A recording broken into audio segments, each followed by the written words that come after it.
बिस्मिल्लाहिर्रहमानिर्रहीम। अस्सलामुअलैकुम वरहमतुल्लाहि वबरकात। मेरे पास चंद दिन कबल एक साहिब तशरीफ़ लाए। ये सरकारी महकमे में ग्रेड 18 के अफसर थे। महकमे ने उनकी ट्रांसफ़र कर दी और ये ट्रांसफ़र रुकवाना चाहते थे। मेरे एक दोस्त ने उन्हें मेरे पास भिजवा दिया। मैंने उनसे महकमा पूछा। उनका महकमा सरकारी दुनिया में कमाऊ पूत कहलाता है। मैंने लोगों को इस महकमे में दिनों में करोड़पति बनते देखा। मेरा ख्याल था ये भी लाजमन करोड़पति होंगे और ये अब कोई ऐसी पोजीशन तलाश कर रहे होंगे जो इन्हें अरबपति बना दे। मैंने उनकी मौजूदा पोस्टिंग के बारे में पूछा तो पता चला ये उस वक़्त खुडे लाइन हैं। ये दफ्तर की रिसर्च विंग में हैं और इनके महकमे में कोई ऐसी विंग है, कोई रिसर्च है और ना ही कोई दफ्तर। ये रोज़ाना ऑफिस जाते हैं, दूसरों के दफ्तरों में बैठे रहते हैं और छुट्टी के वक्त वापस आ जाते हैं। मैंने अंदाज़ा लगाया ये यहाँ से निकलकर किसी ऐसी पोजीशन पर जाना चाहते होंगे जहाँ सरकारी घर हो, गाड़ी हो और कमाई के 2-4 अच्छे सोर्स हों। लिहाजा मैंने उनसे पूछा, आप कहाँ पोस्टिंग चाहते हैं? ये शर्मा कर बोले, मैं यहीं अपनी इसी पोस्ट पर रहना चाहता हूँ। मैं अपना तबादला रुकवाना चाहता हूँ। मैंने पूछा, क्या आपको कोई इससे भी बुरी पोस्टिंग मिली है? ये हंसकर बोले, हरगिज़ नहीं। मुझे दरअसल बहुत आला पोजीशन पर पोस्ट कर दिया गया है। इस पोजीशन पर तनख्वाह भी ज़्यादा है और सहूलतें भी। मैं वहाँ नहीं जाना चाहता, मगर महकमे का ख्याल है उन्हें वहाँ एक ईमानदार और कारआमद अफसर चाहिए। चुनाचे ये मुझे वहाँ भिजवा रहे हैं। ये मेरे लिए नई सूरत हाल थी। मैंने पहली मर्तबा उनमें इंटरेस्ट लेना शुरू कर दिया और उनसे पूछा, आप अच्छी पोस्ट की बजाय बुरी पोजीशन पर क्यों रहना चाहते हैं? उनके जवाब ने मुझे हिला कर रख दिया और मैं बड़ी देर तक उन्हें हैरत से देखता रहा। उनका कहना था, मैं ईमानदार ज़िंदगी गुजार रहा हूँ, तनख्वाह में गुजारा करता हूँ, दफ्तर से सरकारी क्वार्टर मिला हुआ है, ये 3 कमरों का छोटा सा पुराना घर है और ये मेरे ख़ानदान के लिए काफ़ी है। बिजली और ट्रांसपोर्ट के अखराजात अलबत्ता ज़्यादा हैं, लेकिन मैं रोज़ाना 2 ट्यूशन्स पढ़ा लेता हूँ। मुझे उनसे अच्छी खासी आमदनी हो जाती है। बाकी अखराजात के लिए मेरी तनख्वाह काफ़ी है। मैं अगर दूर जाऊँगा तो मैं ट्यूशन नहीं पढ़ा सकूँगा। यूँ मेरी आमदनी कम हो जाएगी और मैं अपनी तनख्वाह में गुजारा नहीं कर सकूँगा। मुझे अपने ख़ानदान से भी दूर जाना पड़ेगा। लिहाजा आप मेहरबानी फरमाकर मेरे सीनियर्स को समझाएं, ये मुझे खुडे लाइन रहने दें। मैंने उनसे पूछा, लेकिन आप ट्यूशन्स क्यों पढ़ाते हैं? ये हंसकर बोले, मैंने 2 साल पहले शुरू की थी। मेरा पहले अच्छा गुजारा हो जाता था, लेकिन फिर बिजली, गैस और पेट्रोल महंगा हो गया। ग्रोसरी के रेट्स भी बढ़ गए और बच्चों की फ़ीसें भी। मेरे पास फिर 2 ऑप्शन थे, मैं अपने बच्चों को हराम खिलाता या फिर अपनी आमदनी में इजाफा कर लेता। मैंने CSS से पहले MSc की थी। इस्लामाबाद एक खुशहाल शहर है, लोगों को यहाँ अच्छे ट्यूटर्स चाहिए। चुनाचे मैंने ट्यूशन्स शुरू कर दी। मैं अब रोज़ाना 2 घंटे पढ़ाता हूँ और मेरे बिल्स और बच्चों की फ़ीस पूरी हो जाती है। वो खामोश हो गए। मैं बड़ी देर तक उन्हें देखता रहा और आखिर में उठकर उनको गले लगा लिया। वो चले गए, लेकिन मुझे सोच के नए ज़ाविये दे गए। हम ज़िंदगी में भाग दौड़ क्यों करते हैं? उसकी 2 ही वजूहात होती हैं, फैमिली और अच्छी लाइफ। और आपको अगर ये दोनों मिल रही हों तो फिर बंदरों की तरह एक दरख्त से दूसरे और एक टहनी से दूसरी पर छलांग लगाने की क्या ज़रूरत है? दूसरा, मुल्क में अगर महंगाई है तो इसका एक ही हल है, हम अपनी आमदनी में इजाफा कर लें और बस।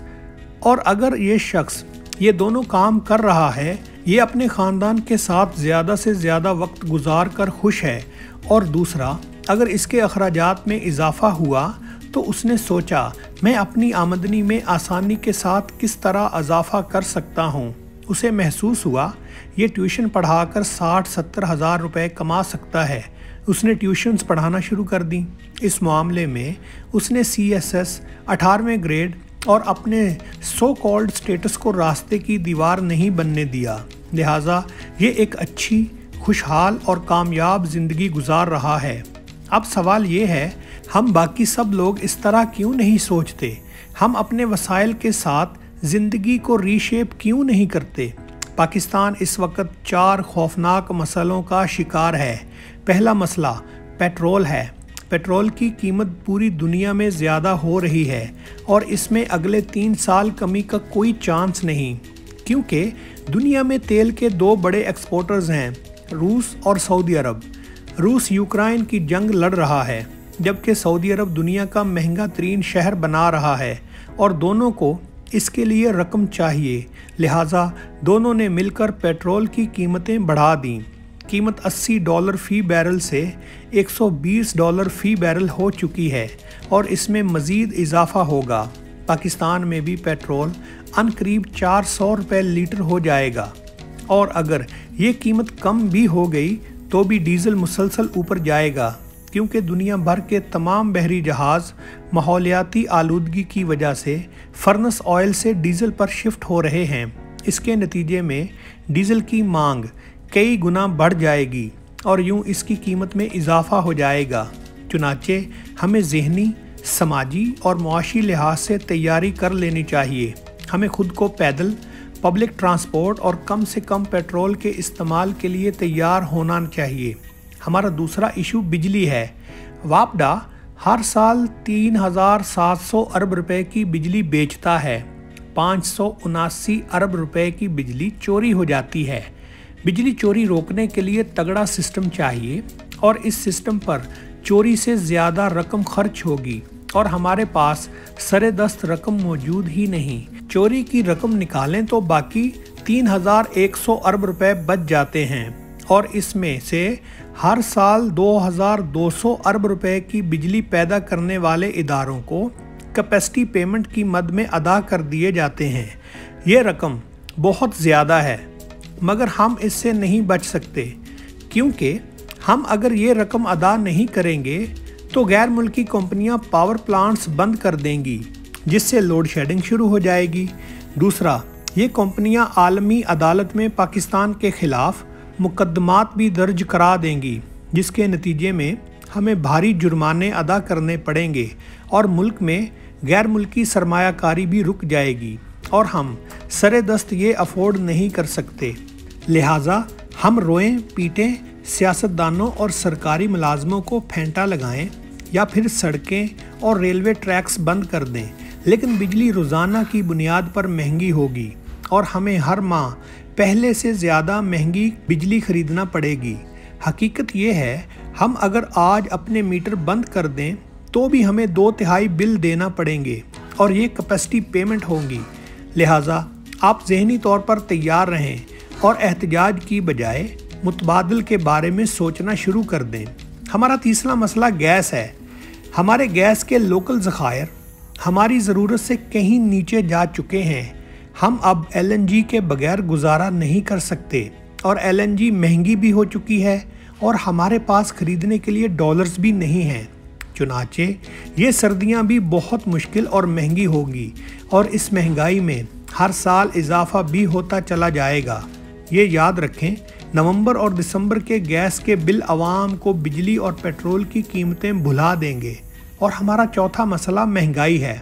महंगाई की बेशुमार वजूहात हैं। आबादी, ज़राअत में कमी, बिजली, गैस और पेट्रोल की महंगाई, डॉलर की कीमत में इजाफा और इंपोर्ट्स पर इन्हसार। महंगाई की 21 बड़ी वजूहात हैं। इन वजूहात में भी मुसलसल इजाफा होता जा रहा है, जिसके नतीजे में महंगाई मज़ीद बढ़ेगी। चुनाचे फिर आवाम के पास क्या ऑप्शन बचता है? हमारे पास सिर्फ 2 ऑप्शन हैं, बचत और अपने माली वसाइल में इजाफा। हमें यहाँ ये भी मानना होगा, हम मिनहसल कौम फजूल खर्च लोग हैं। बचत शायद हमारे DNA में शामिल ही नहीं है। हिंदू हमसे बिल्कुल मुख्तलिफ कौम हैं। ये कंजूसी की हद तक बचत करते हैं। हम जब तक हिंदुओं के साथ रहते थे, हम में उस वक़्त तक बचत की थोड़ी बहुत आदत थी, लेकिन आज़ादी के बाद जब हिंदू यहाँ से चले गए तो हमने ये आदत मुकम्मल तौर पर तर्क कर दी और हम आहिस्ता आहिस्ता कौमी सतह पर इंतहाई फजूल खर्च कौम बन गए हैं। कैसे, ये मैं आपको अगले कॉलम में बताऊंगा। हमारे चैनल को सब्सक्राइब करने का शुक्रिया दोस्तों। अस्सलामु अलैकुम वरहमतुल्लाहि वबरकात।